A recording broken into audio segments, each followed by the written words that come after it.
ሰላም ጥዕና ይሃበለይ ተኸታተልቲ ቻናለይ ከመይ ኣለኹም? ንሎሚ እውን ንጥዕናኹም ጠቓሚ ዝብልና ሓደ ጉዳይ ሒዝናልኩም ቀሪብና ኣለና። ሎሚ ንሪኦ ብዛዕባ ማይ እዩ። ኣብ ዓለምና ካብ ዘለዉ ንሰብነትና ኣዝዮም ኣገደስቲ መዓልታዊ ኣብ ትገብርዎም ንጥፈታት እውን ጠቐምቲ ካብ ዝበሃሉ ነገራት ሓደ ማይ እዩ። ነገር ግን ማይ ብኣግባቡ ዘይንጥቀም እንተኾይና ማይ ክንሰቲ ከለና ድማ ጥንቃቐ ዘይንገብር እንተኾይና ዝተፈላለዩ ዓይነታት ናይ ጥዕና ጉድኣት ከስዕበልና ይኽእል እዩ።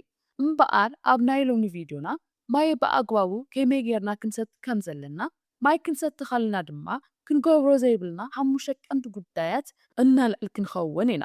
ብቐጥታ ናብ ቪድዮና ቅድሚ ምእታውና ግን ነዚ ቻናል ሓድሽቲ እንትኾንኩም ሰብስክራይብ ምግባር ኣይትረስዑ። ሰብስክራይብ እንተጌርኩም ምስ ጥዕናኹም ዝተኣሳሰረ ዝተፈላለዩ ቪድዮታት መዓልታዊ ብቐሊሉ ክትረኽብዎ ትኽእሉ ኢኹም። ላይክ ሼር እትገብሩ እንተኾንኩም ድማ እዚ ቪድዮ እዚ ንኻልኦት ሰባት እውን ብበዝሒ ንኽበፅሕ ክትገብሩ ትኽእሉ ኢኹም።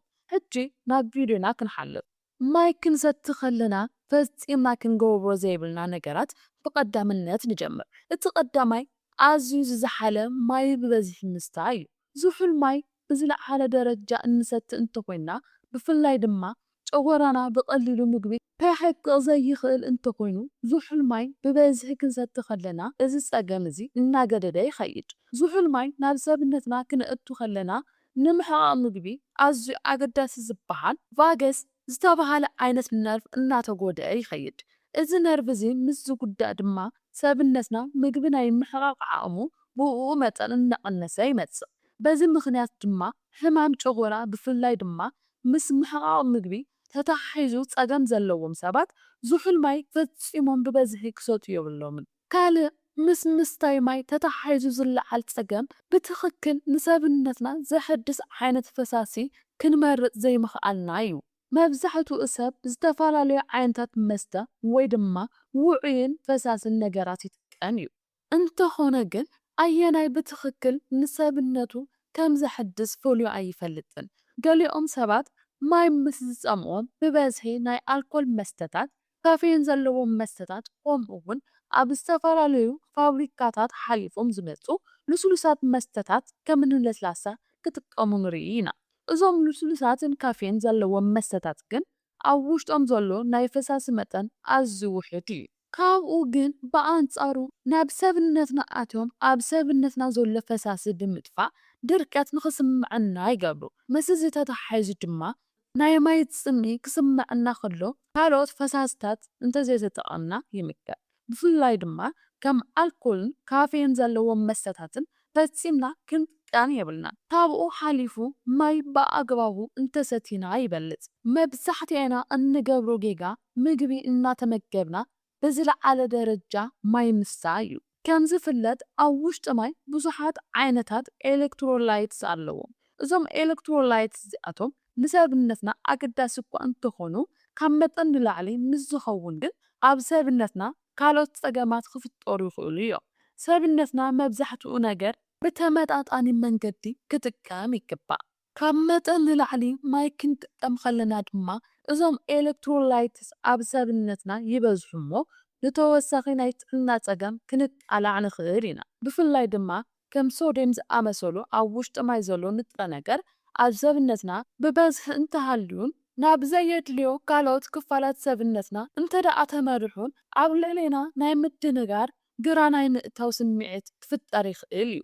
ገሊኦም ሰባት እውን ብሰንኪ ብበዝሒ ማይ ምስታይ ውንኦም ስሒቶም ኣብ ዓራት ሆስፒታል ዝወደቐሉ ግዜያት ኣለዉ። ማይ ብዝለዓለ ደረጃ ንጥቀም እንተኮይና ኣብ ኩላሊትና ዓብዪ ፅልዋ ይፍጠር እዩ። ኩላሊትና ካብ ዓቕሙ ንላዕሊ ማይ ክቕበል ምስ ዝጅምር ሶድየም ኣብ ሰብነትና እናበዝሓ ይኸይድ። ካብኡ ሓሊፉ ግን ካብ ኩላሊትና ዝምንጩ ኣድሬናል ዝተባሃለ ሆርሞን እውን ሙሉእ ብሙሉእ ከየምንጩ ክገብር ይኽእል እዩ።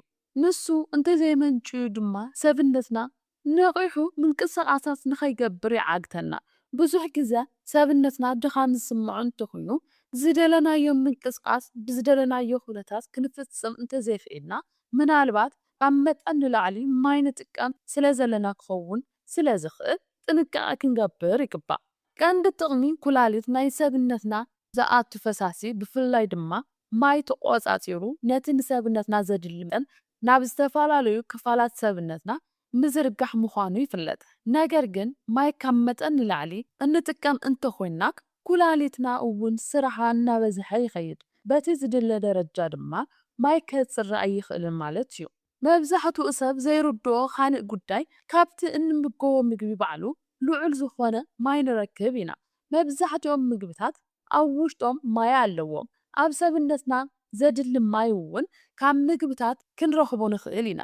ምግቢ ኣብ ውሽጢ ማይ እንተዘይህልዎ ነይሩ ክንሓይኾ እኳ ክኸብደና ነይሩ። በዚ ምኽንያት ድማ ኣብ ምግብና ማይ ክንረክብ ከም እንኽእል ክንርዳእ ይግባእ። ብፍላይ ድማ ካብ ምግብታት እንረኽቦ ማይ ካብቲ ካልእ ማይ ብዝተተለየ ኣዝዩ ንጹህን ንሰብነትና እውን ኣዝዩ ኣገዳስን እዩ ይበሃል። ማይ ብዝለዓለ ደረጃ ዝጥቀሙ ሰባት ብዙሓት ፀገማት የጋጥምዎም እዮም። ካብኣቶም ሓደ ድማ ናይ ምፅማእ ስምዒት ምስኣን ክንሪአሎም ንኽእል ኢና።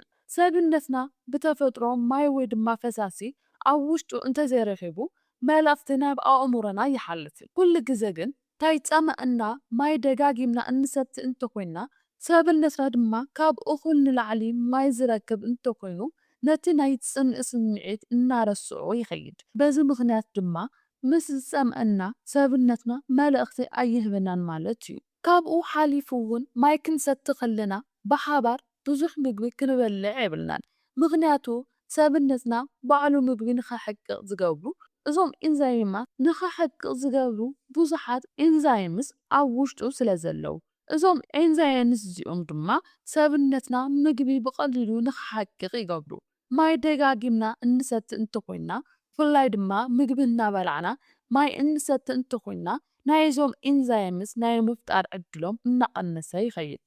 ማይ ናብ ሰብነትና ብፍላይ ድማ ናይ መዓናጡና ምግቢ ብትኽክለኛ መንገዲ ንኸይጓዓዝ ክገብር ስለ ዝኽእል ብዝተኻኣለና መጠን ማይ ክንሰቲ ከለና ካብ ምግቢ ቅድሚ ዝተወሰነ ደቃይቕ ወይ ድማ ምግቢ በሊዕና ካብ ዝተወሰኑ ደቃይቕ ፀኒሕና ክኸውን ይግባእ። ኣብ ናይ ሎሚ ትምህርትና ጠቐምቲ ሓሳባትን ምኽርታትን ከም ዝረኸብኩምሉ ተስፋ ይገብር። ብቐፃሊ ብኻሊእ መሃሪ ቪድዮ ክሳብ እንራኸብ ሰናይ ግዜ ይኹነልኩም። ቻው።